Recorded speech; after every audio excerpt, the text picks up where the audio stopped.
The throne room of Morvain had never been so silent. Rhiannon pressed herself against the cold stone pillar in the musician's gallery, her breath catching in her throat as she watched the scene unfold 3 stories below. The entire noble court had assembled, their faces turned toward the dais where Alpha King Davros stood like a statue carved from midnight and marble. She shouldn't have come. Every fiber of her being screamed at her to run, to hide in the laundry quarters where she had spent the last week avoiding this exact moment.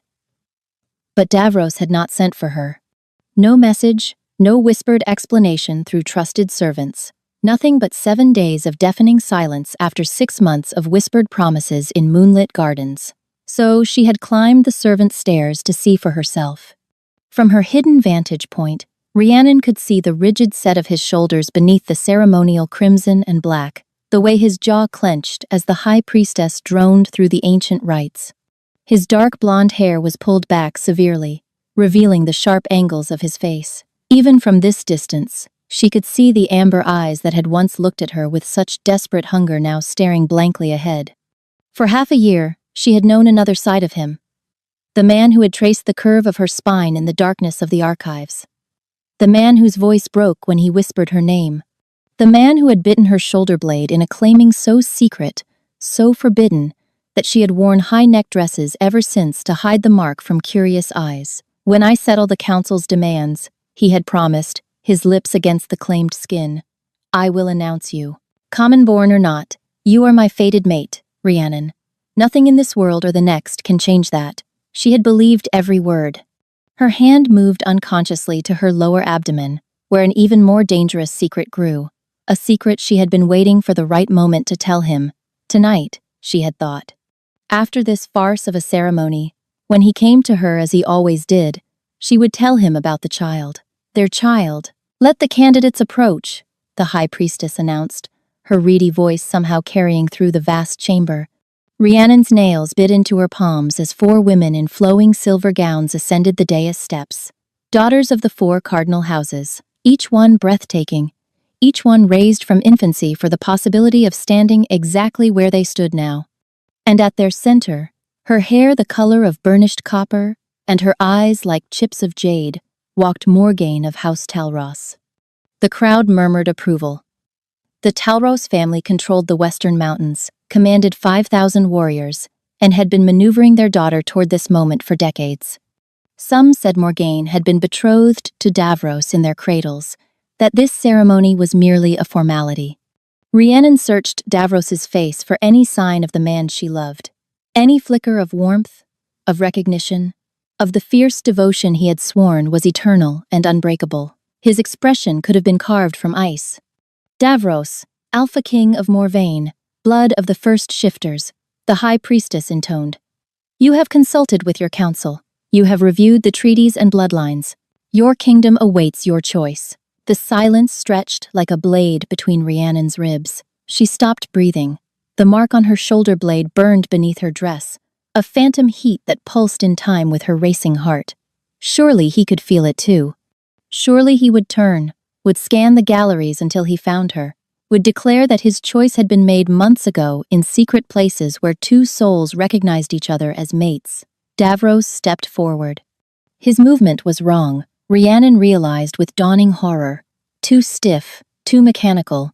His usual fluid grace, the predatory elegance that marked him as alpha, was completely absent.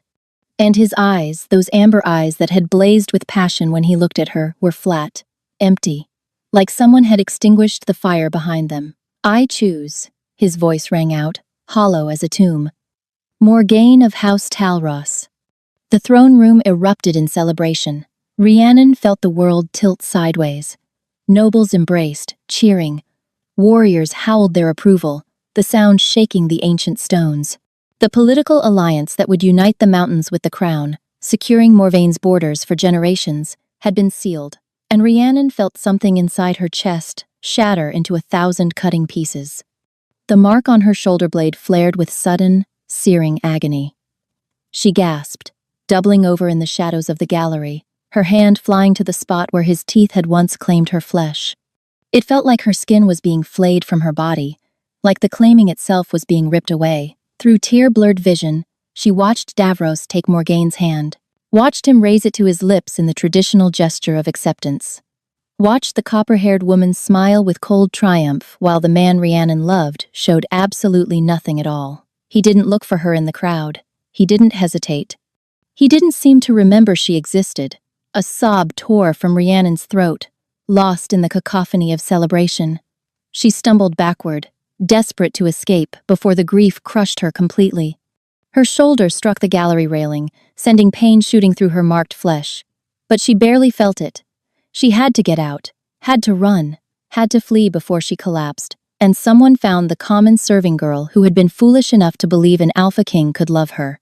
I know this story is getting intense, but my older sister told me I'd never reach 1,000 subscribers before this week ends. She said my stories aren't good enough, that I'm wasting my time. Please, if you're enjoying this, hit that subscribe button and help me prove her wrong. It would mean everything to me. Now, back to Rhiannon's story. The servants' corridors were blessedly empty, everyone having abandoned their duties to witness the choosing. Rhiannon ran through them blindly, one hand pressed to her burning mark, the other wrapped protectively around her belly. His child. She was carrying his child while he stood before the kingdom and chose another woman.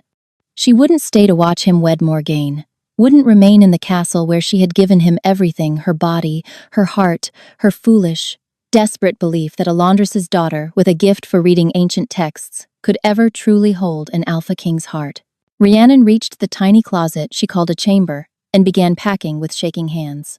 A few dresses, her mother's jade hairpin, the ginger root she'd been chewing for the morning sickness that plagued her.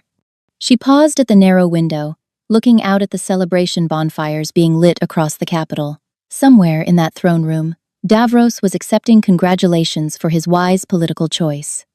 Morgaine was probably already planning their coronation wedding. And no one, not a single soul in this entire kingdom knew that the Alpha King's true mate was disappearing into the night with his heir growing in her womb. Rhiannon pressed a kiss to her fingertips, then touched them to the cold glass.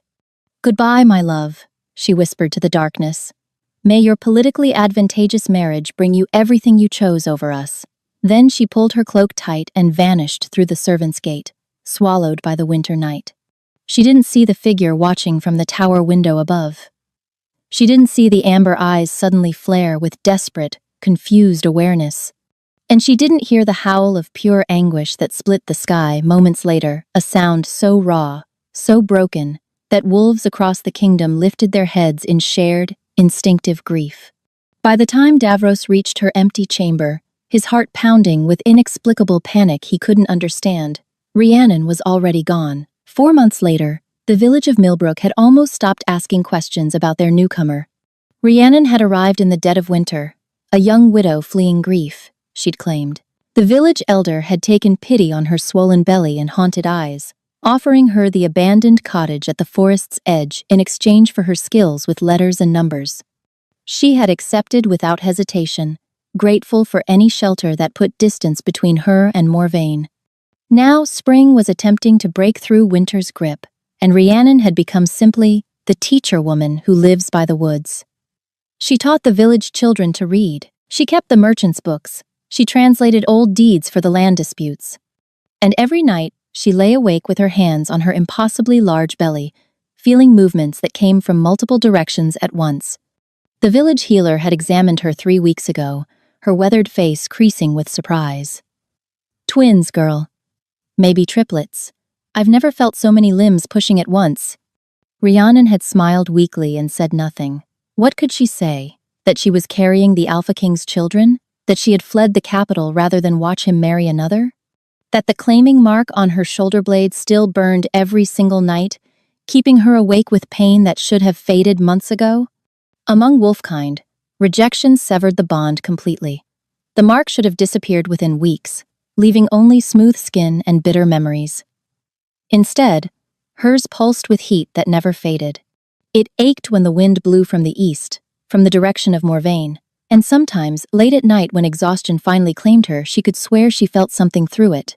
A presence, a searching, a desperate, clawing need that wasn't her own. But that was impossible. Davros had chosen Morgaine. The bond between them should have dissolved the moment he made that choice. Unless the bond had never been truly severed at all, Rhiannon pushed the thought away. False hope was more poisonous than any herb in her garden. Mistress Rhiannon! The voice at her door belonged to young Pip, the miller's son. Travelers from the capital. They're at the tavern with news. Rhiannon's heart seized. What news? The Alpha King, Pip breathed, his eyes wide with fear and excitement. They say he's gone mad. The world tilted beneath Rhiannon's feet. She gripped the doorframe to steady herself. Mad? Pip nodded vigorously. The travelers say he's torn apart half the kingdom searching for someone. A woman. No one knows who she is. Only that the king will destroy anyone who stands between him and finding her. Rhiannon's hand moved to her belly. The babies, because yes, there were definitely more than one, kicked sharply, as if responding to the mention of their father. They say crops are failing in the southern provinces, Pip continued breathlessly. Wolves have gone feral, attacking livestock in broad daylight. The king's own guard has been deployed to every village within 300 miles, questioning everyone, searching every house and barn. Searching for what? Rhiannon whispered. For her. Whoever she is, she must have done something terrible to make the king act this way. The travelers say he's offered a reward of 15,000 gold pieces for any information leading to her discovery. 15,000 gold. A fortune beyond imagination. Enough to make anyone betray anyone else. Rhiannon forced her expression to remain neutral. The affairs of kings don't concern simple folk like us. Thank your father for the news. But after Pip had gone, she sank into her chair with trembling legs. He was searching for her, but why? Why would Davros search for a woman he had publicly rejected? Why would he tear his kingdom apart for a lover he had discarded without a second glance? Unless something had been terribly, impossibly wrong that night. Unless the cold emptiness in his eyes had been something other than indifference. Movement at the tree line caught her attention through the window. Rhiannon's breath stopped. A wolf stood between the ancient oaks, massive, silver-gray, its amber eyes fixed on her cottage with an intelligence that was anything but animal. As she watched, frozen in terror, another emerged beside it, then another. 5 wolves, their gazes locked on her door. They had found her. The mark on Rhiannon's shoulder blade exploded with heat. She gasped, stumbling away from the window as agony radiated through her body. This wasn't the dull burn she'd grown accustomed to. This was searing, overwhelming, as if someone had pressed a brand directly against bone. And beneath the pain, she felt something else. A presence, massive and desperate, pushing against the edges of her consciousness. Familiar, terrifying, impossible. The babies kicked violently, movements coming from what felt like 4 different directions at once. No, Rhiannon breathed, both hands flying to her belly. No, no, no, he was here. Not just his wolves. Him. Rhiannon's eyes darted around her small cottage, calculating escape routes. The back door led to the forest, but if his wolves were already watching, they'd run her down before she made it 50 yards. The root cellar was hidden, but a wolf's nose would find her in minutes. She was trapped. The front door shuddered beneath a heavy knock. Rhiannon's heart stopped. The wolves she'd seen were in animal form they couldn't knock, which meant someone in human form stood on her threshold. Another knock, more insistent.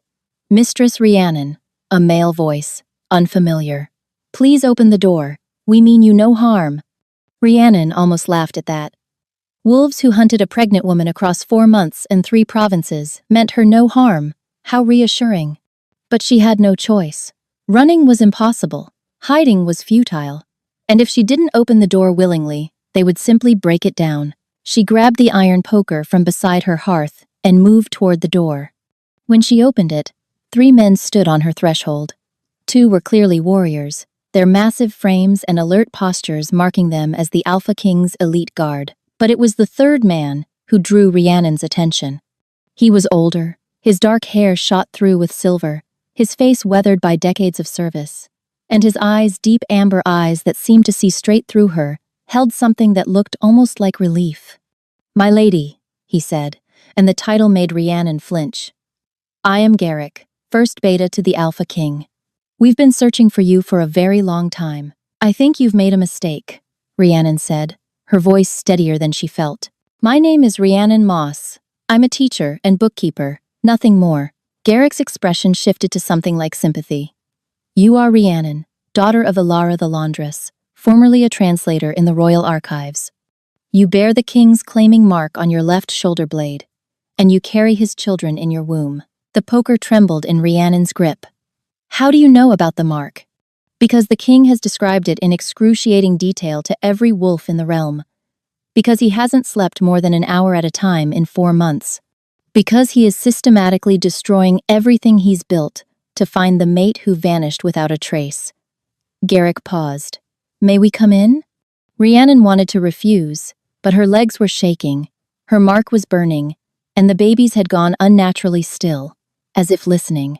She stepped aside. Garrick entered alone, leaving the guards at the door.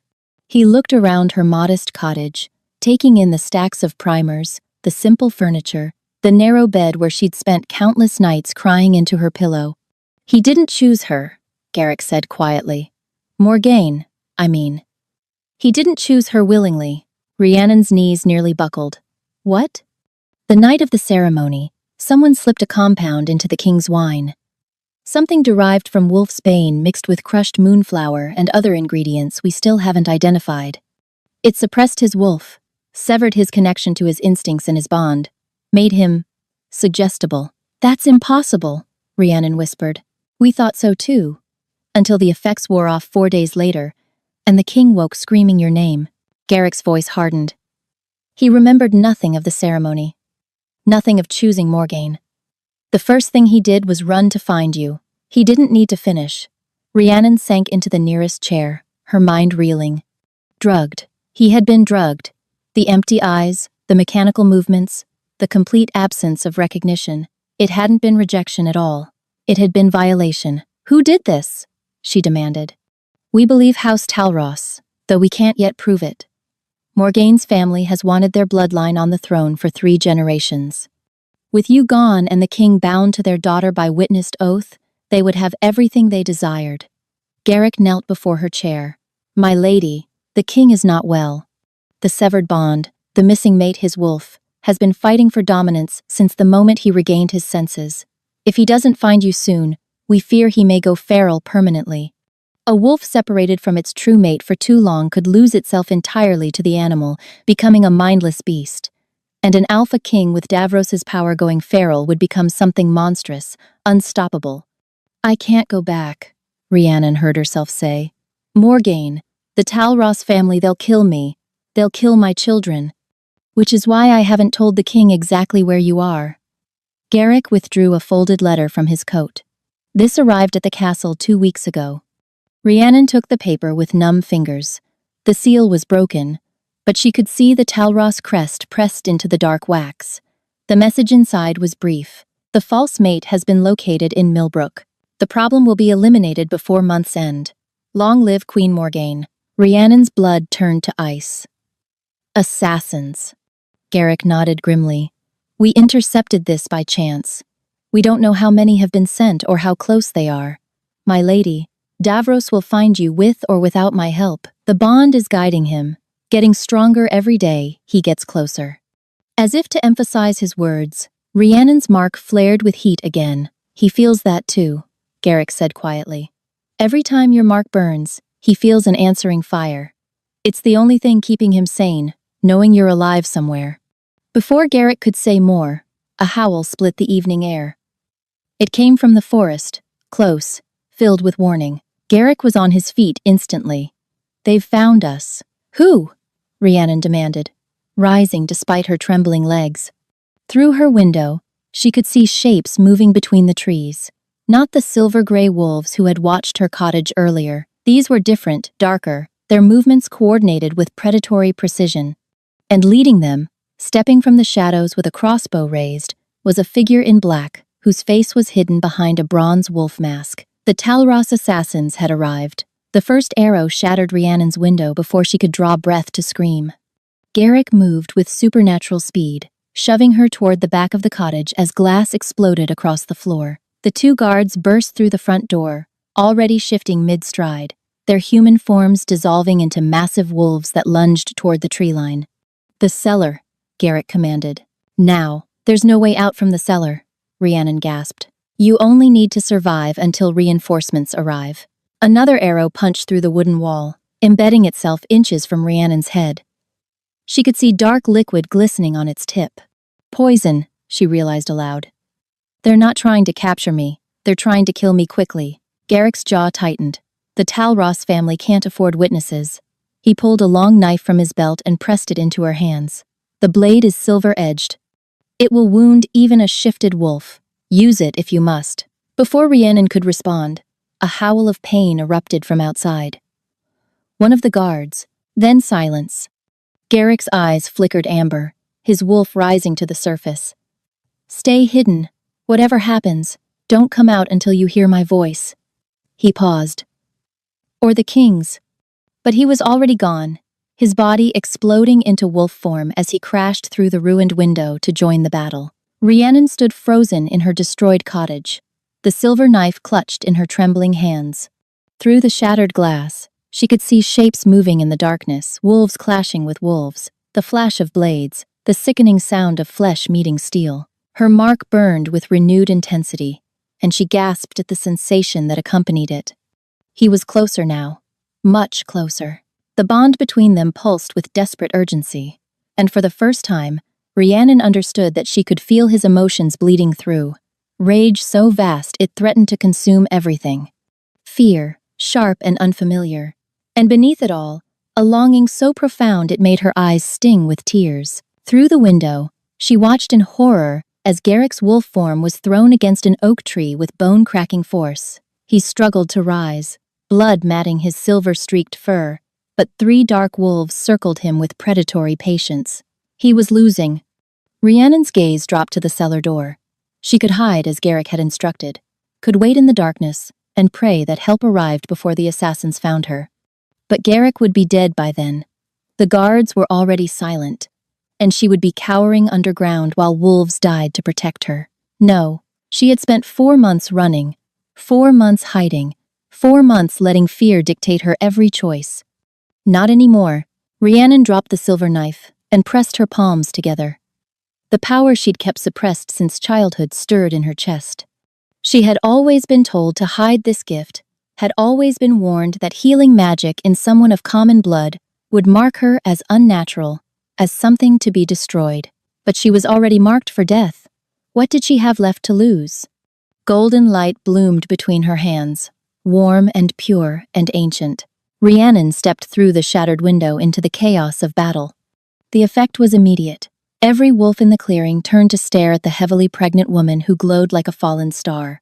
The assassin wolves hesitated, their formation breaking as instinct warred with training. Rhiannon walked toward Garrick's fallen form, her bare feet leaving prints of light in the blood-stained earth. You will not have him, she said, and her voice carried harmonics that weren't entirely human. You will not have any of them. She knelt beside Garrick and pressed her glowing hands to his wounds.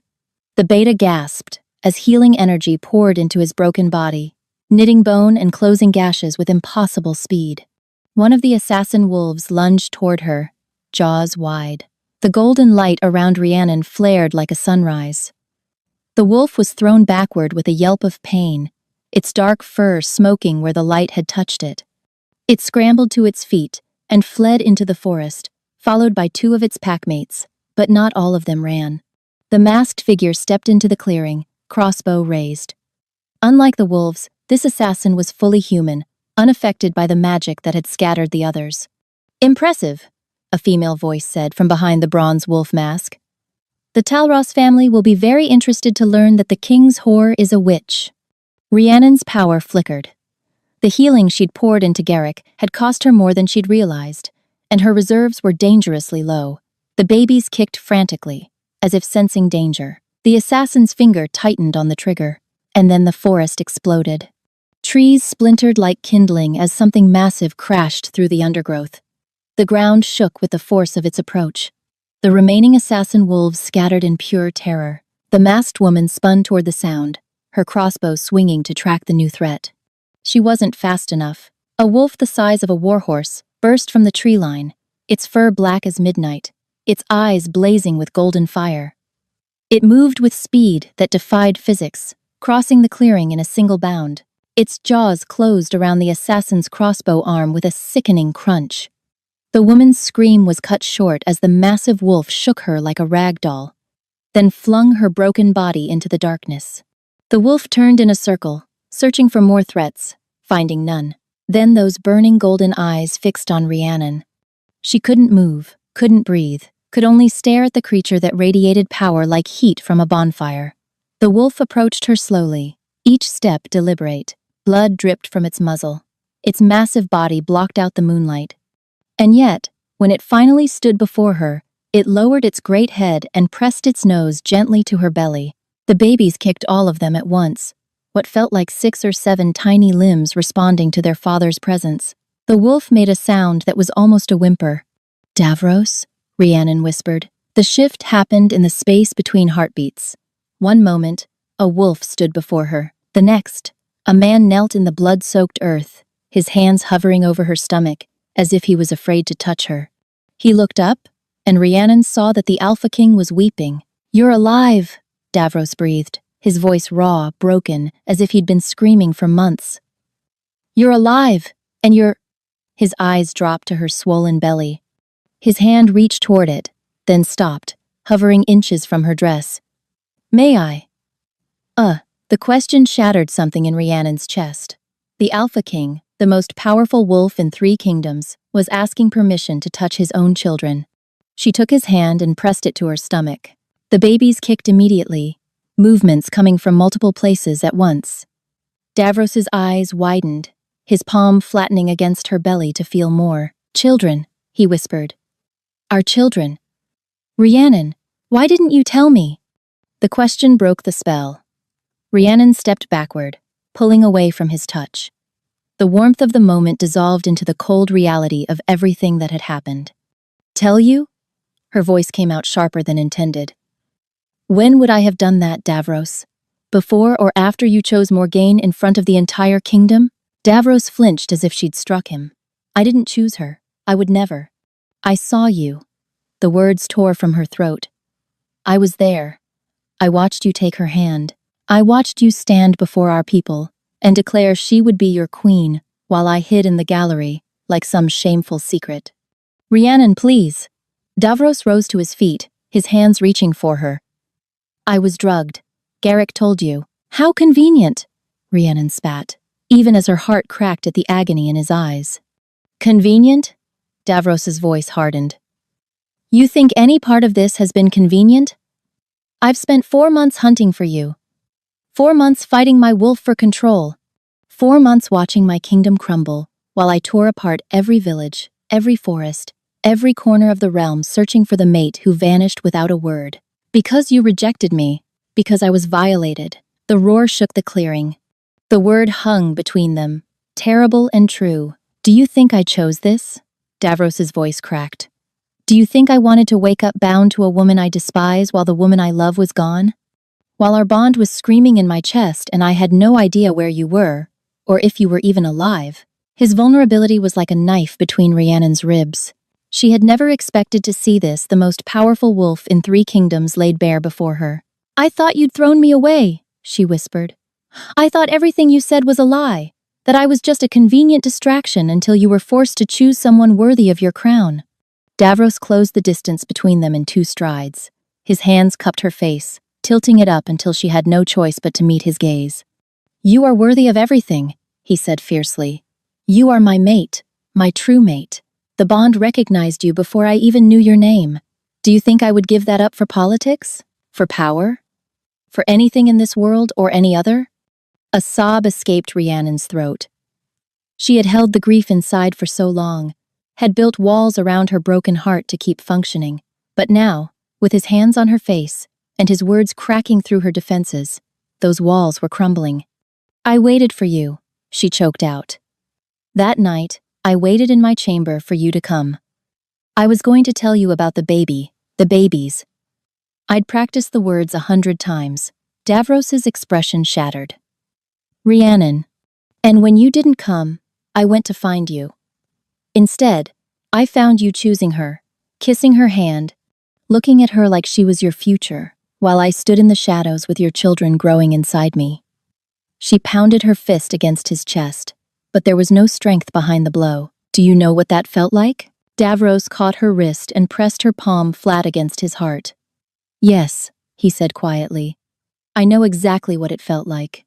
Because I've spent every moment since that night living with the knowledge that I failed you, that something was done to me that made me betray the most important person in my existence." His heartbeat thundered beneath her hand, strong and steady and achingly familiar.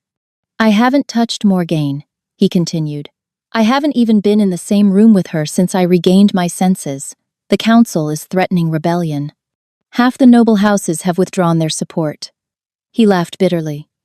"They think I've gone mad, Rhiannon. And perhaps I have, but I would burn this kingdom to ashes before I let anyone but you sit beside me on that throne."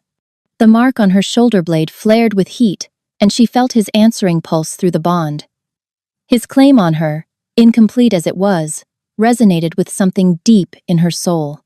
"The Talros family sent assassins," she heard herself say. "They want me dead." Davros's eyes hardened to molten gold. "Then the Talros family will learn what happens to those who threaten my mate." A rustle from the tree line interrupted them. Garrick stepped forward, his body still bearing marks of battle despite Rhiannon's healing. "My king," the beta said carefully. "The assassin you dealt with was Morella Talros, Morgaine's younger sister." The name hung in the air like poison. "Then there's no more pretense," Davros said grimly. "The Talros family has openly attempted to murder the true queen of Morvain. This is war." His hand moved to her belly again, cradling the curve where his children grew. "They tried to take everything from me. My mate, my heirs, my very will. I will not allow them to threaten our family ever again." A howl rose from the forest, long and mournful. More followed, dozens of voices, joining in a chorus that seemed to shake the very earth. "The king's wolves have arrived," Garrick said. "All of them." Rhiannon looked past Davros to see shapes emerging from the darkness, wolves of every size and color, filling the clearing, their eyes gleaming with fierce loyalty. "We go to Morvain tonight," Davros announced. "Rhiannon comes with us. The Talros family answers for their crimes before the next moon rises." Rhiannon wanted to protest, wanted to argue that she was in no condition to travel, that the babies needed rest. But when Davros looked at her, his golden eyes soft with tenderness, she found she couldn't refuse him anything. "Together?" she asked quietly. Davros pressed his forehead to hers. "Always, my heart. From this moment until my last breath, together." The journey to Morvain should have taken 4 days. Davros's wolves made it in 2. Rhiannon rode in front of the Alpha King on his massive black horse, his arm wrapped securely around her waist, his body shielding her from the biting wind. She had protested at first, but Davros had simply lifted her onto his saddle and silenced her objections with a look that brooked no argument. "My wolf needs you close," he'd said, his voice rough with emotion. "4 months of separation nearly destroyed us both. I won't let you out of my sight until the bond is completed and every threat to your safety is eliminated." So Rhiannon had relented, leaning back against his chest and feeling his heartbeat against her spine. The babies seemed to approve, settling into peaceful stillness for the first time in weeks. As they rode through the night, Davros told her everything. He told her about waking from the drugged haze to find Morgaine in his chambers, attempting to consummate a union he had no memory of agreeing to. About the horror that had flooded through him when he realized what had been done. About throwing Morgaine from his rooms and ordering her confined pending investigation. He told her about the search that had consumed every waking moment since. The wolves sent to every corner of the kingdom. The sleepless nights spent poring over maps and reports. The way his control had frayed with each passing day until his own advisors feared to be in the same room with him. "My wolf knew you were alive," he murmured against her hair. "The bond never fully broke. Every time I tried to accept that you might be gone forever, I would feel a pulse of warmth. And I knew you were out there somewhere, waiting for me to find you." Rhiannon's hand moved to cover his where it rested on her belly. "I felt it too," she admitted. "The burn that never faded. The dreams that felt more real than waking." Davros stiffened behind her. "You dreamed of me? Every night. You came to my cottage. You spoke to me in words I could somehow understand. You told me you loved me, that you would find me, that nothing would keep us apart. Those weren't dreams. Davros's voice was hoarse.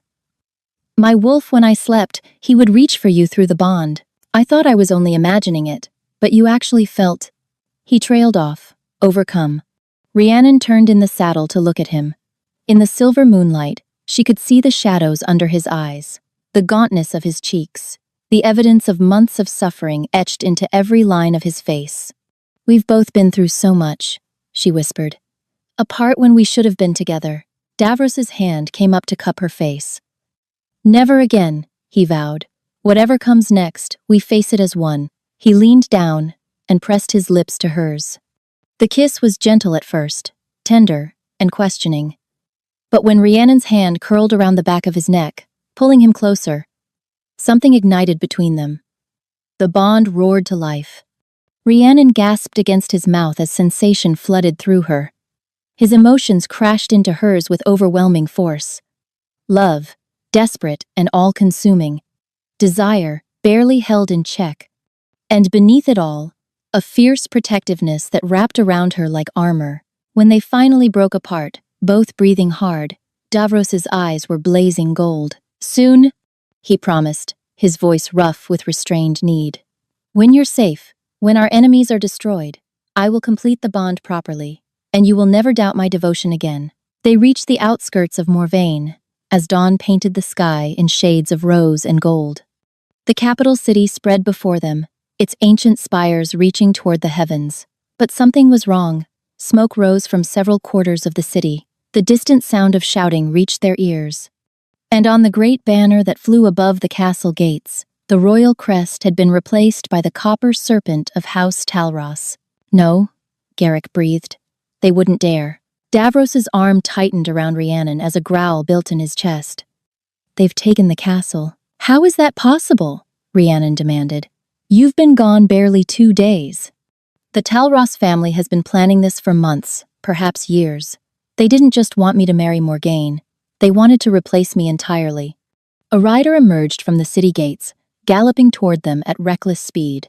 One of Davros's scouts, his face ashen with fear. My king, he gasped. The Talros family struck at midnight. They had allies within the guard.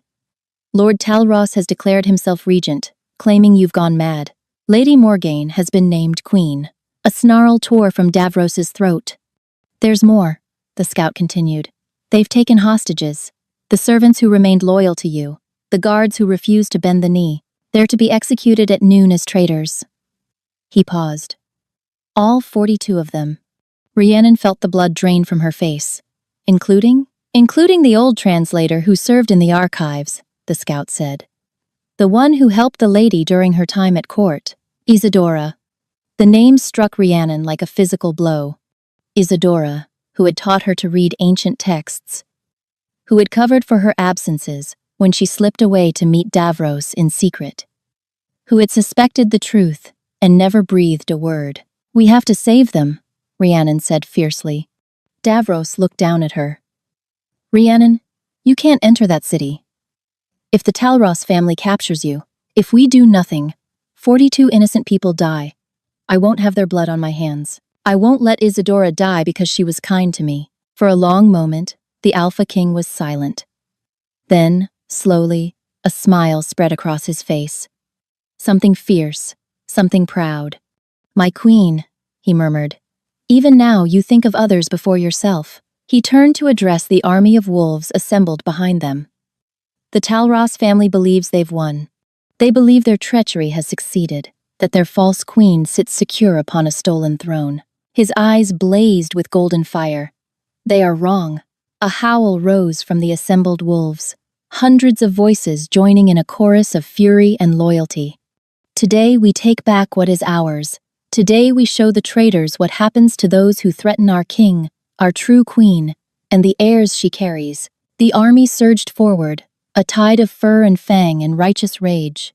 And at its head, with his mate held close against his heart, the Alpha King rode to reclaim his throne. The battle for Morvain was brutal and brief. The Talros family had expected resistance. They had not expected an army of wolves driven by 4 months of rage and the primal need to protect their king's mate and unborn children. Rhiannon watched from a protected position on the hillside as Davros led the charge. Even from this distance, she could feel his fury through the bond, a blazing inferno that scorched through her veins. His wolf form was terrible to behold, a shadow of death that tore through the Talros defenders like parchment. Within an hour, the outer walls had fallen. Within 2, the castle gates lay in splinters. But as the sun climbed toward its noon peak, a messenger came running with news that turned Rhiannon's blood to ice. "My lady," he gasped. "Lord Talros has barricaded himself in the throne room with the hostages. He says if the king doesn't surrender, he'll execute them all." Starting with the old translator. Rhiannon was moving before she consciously decided to, ignoring the protests of the guards Davros had left to protect her. Her body ached from the journey, her back screaming with the strain of carrying multiple babies, but none of that mattered. She had to reach the throne room. The castle corridors were chaos. Bodies of fallen wolves littered the stone floors. The scent of blood hung thick in the air. But Rhiannon pushed through it all, following the pull of the bond toward where she knew Davros would be. She found him at the doors of the throne room, held back by Garrick and 3 other wolves. "You can't go in there," Garrick was saying.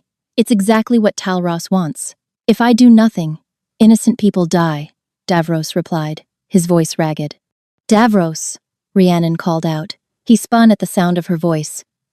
"Rhiannon, what are you doing here? I told you to stay." "I know what you told me." She stopped before him, tilting her chin up defiantly. "And I'm telling you that I won't hide while others die in my place. This isn't your fight."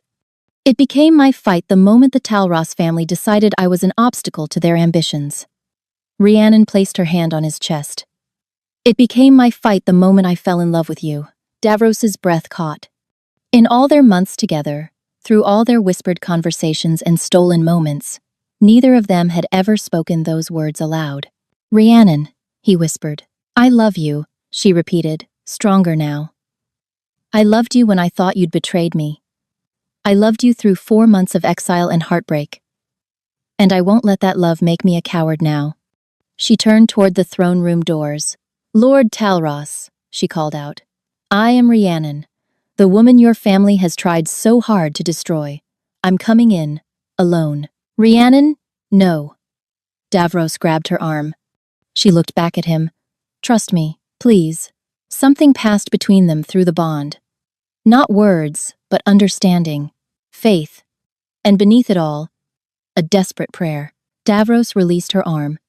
Rhiannon pushed open the doors and stepped into the throne room. The scene inside was worse than she'd imagined.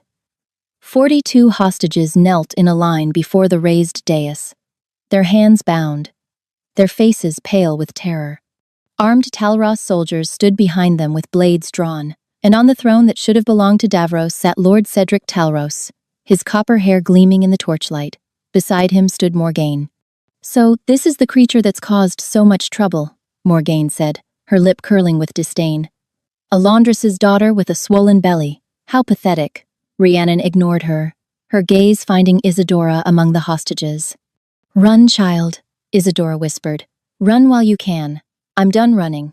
Rhiannon turned to face Lord Talros. "You want the king to surrender.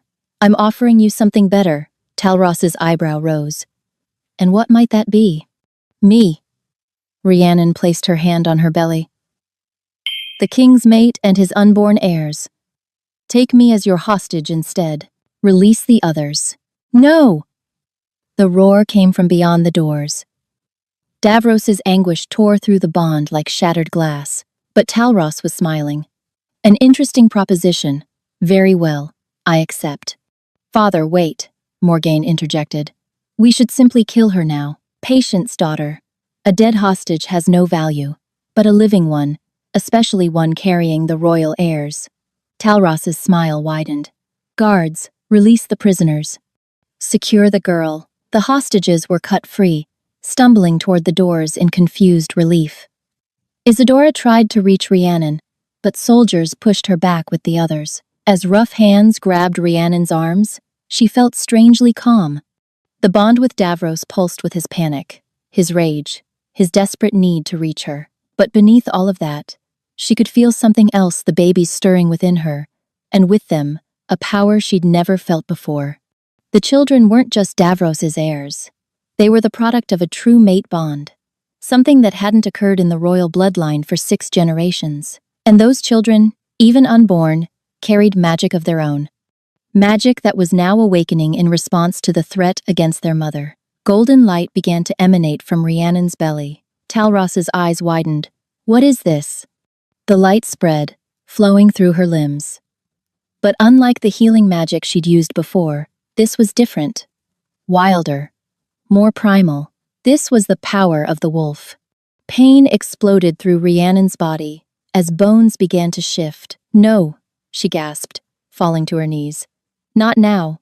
Please, not now. But the transformation wouldn't be denied. 4 months of suppressed change, held back by her own fear and resistance, demanded release. The baby's awakening power had triggered what she'd been fighting since the night Davros bit her. She was becoming a wolf. And she was doing it in the middle of an enemy stronghold, surrounded by soldiers who wanted her dead. The throne room doors exploded inward. Davros burst through in full wolf form, his massive black body hurtling toward her even as her own body tore itself apart. His howl shook the rafters, a sound of pure anguish and protective fury. Talros soldiers rushed to intercept him. Morgaine screamed orders. Chaos erupted on every side, and Rhiannon, caught in the agony of transformation, could only pray that she survived long enough to meet her mate on the other side. The pain was like nothing Rhiannon had ever experienced. Every bone in her body shattered and reformed. Every muscle tore and rebuilt itself. Her skin rippled and split as fur pushed through from beneath. She screamed, but the sound that emerged was no longer human. Through the haze of agony, she was aware of Davros fighting his way toward her. His massive wolf form scattered Talros soldiers like leaves, but he wasn't fast enough. Lord Talros had drawn a blade, a sword that gleamed with an unnatural silver sheen. Wolf's bane-coated steel. If I can't have the throne, Talros snarled, raising the blade over Rhiannon's convulsing body, then neither will he. The sword descended. And stopped. Rhiannon's hand, no longer fully human, had caught the blade.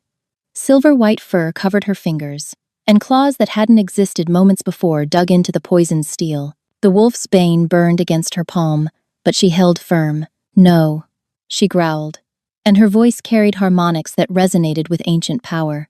The transformation completed in a surge of golden light. Where a pregnant woman had knelt, a wolf now stood. Her fur was the color of moonlight on snow, her eyes blazing with amber fire. She was smaller than Davros's massive form, but no less magnificent, and she was angry. Rhiannon lunged, her jaws closed around Talros's sword arm with savage precision. The lord screamed as bones crunched, the poisoned blade clattering to the floor. She shook him once, twice, then flung him aside. Across the hall, Morgaine shrieked, "Kill her! Kill them both!" But the remaining Talros soldiers were backing away.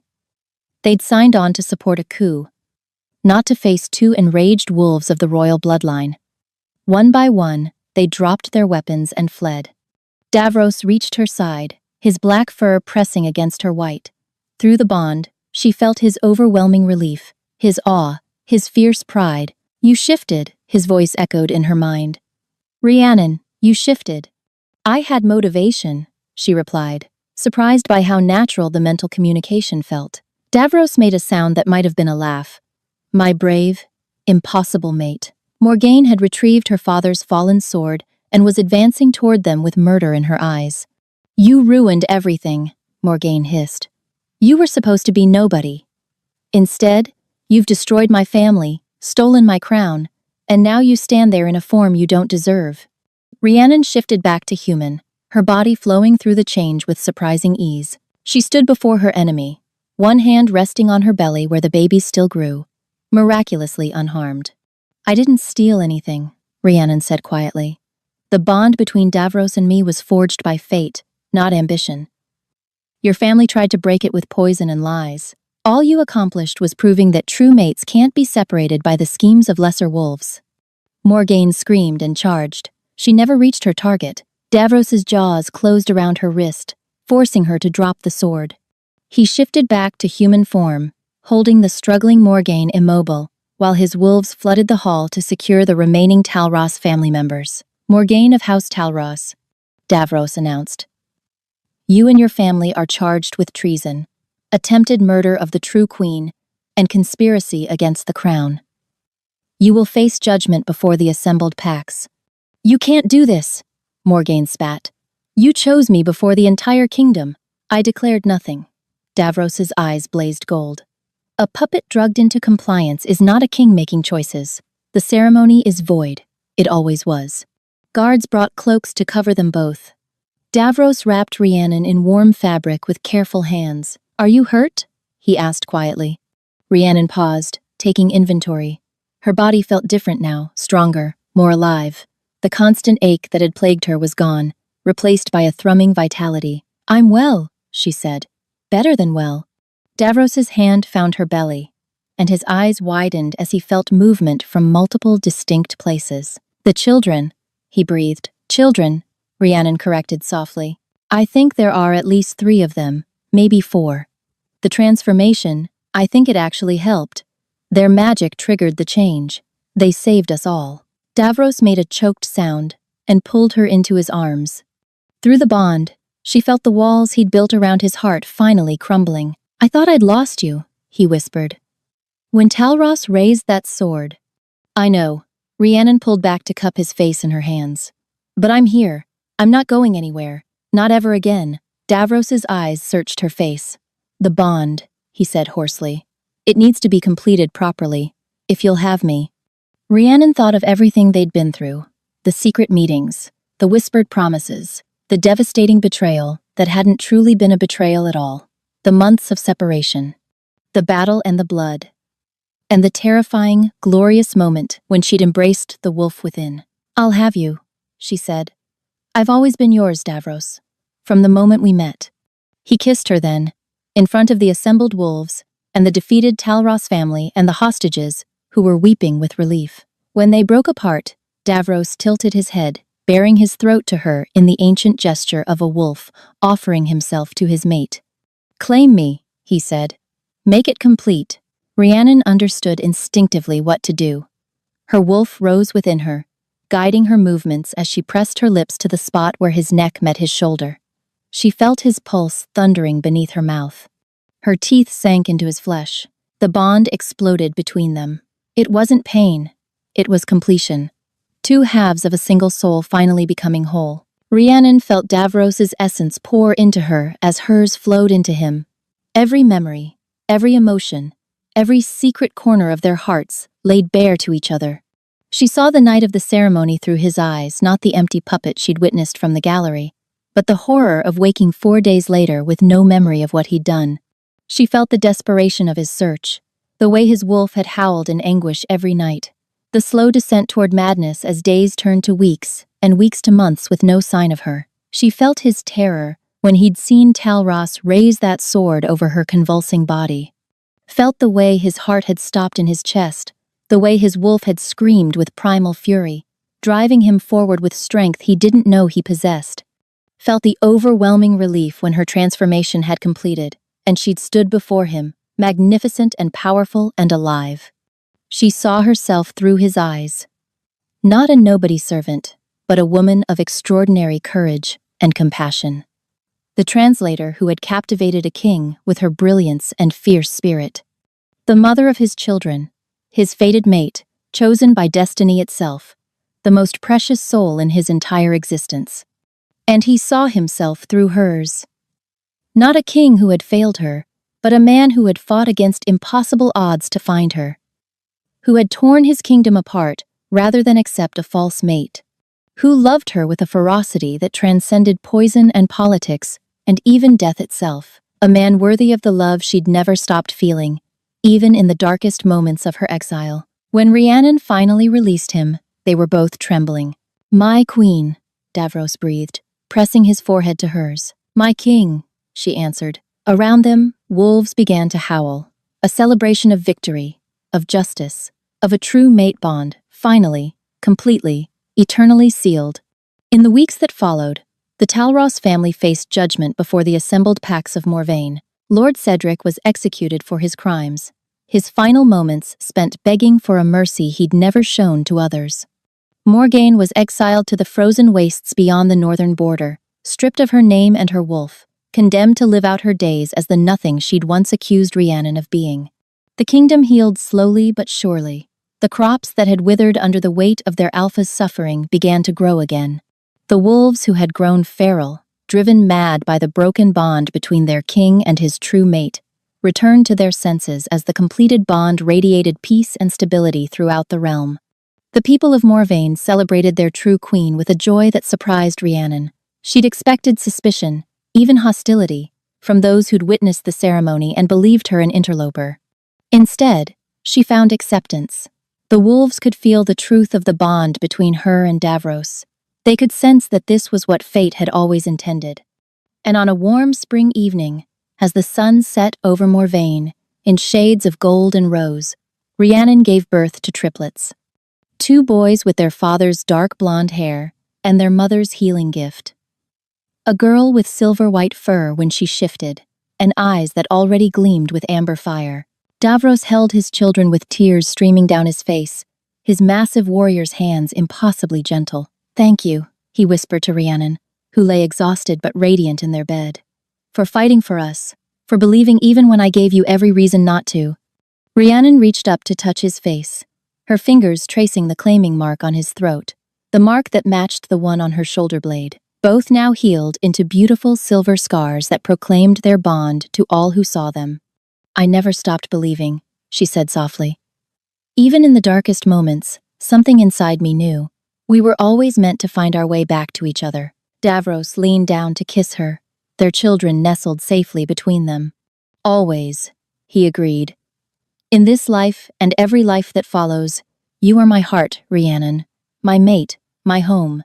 Outside their window, the wolves of Morvain lifted their voices in a howl of joy. And in the great tapestry of the kingdom's history, a new chapter was woven. The story of a laundress's daughter who became a queen, of an alpha king who tore apart his realm to find his true love, of a bond that couldn't be broken by poison or politics, or even the cruelest twists of fate. They had found each other against all odds, and they would never be parted again. Thank you so much for reading. If this story touched your heart, please subscribe and share it with someone who loves alpha romance. Your support means the world to me and helps me keep creating stories like this one. Until next time, may you all find your fated mate.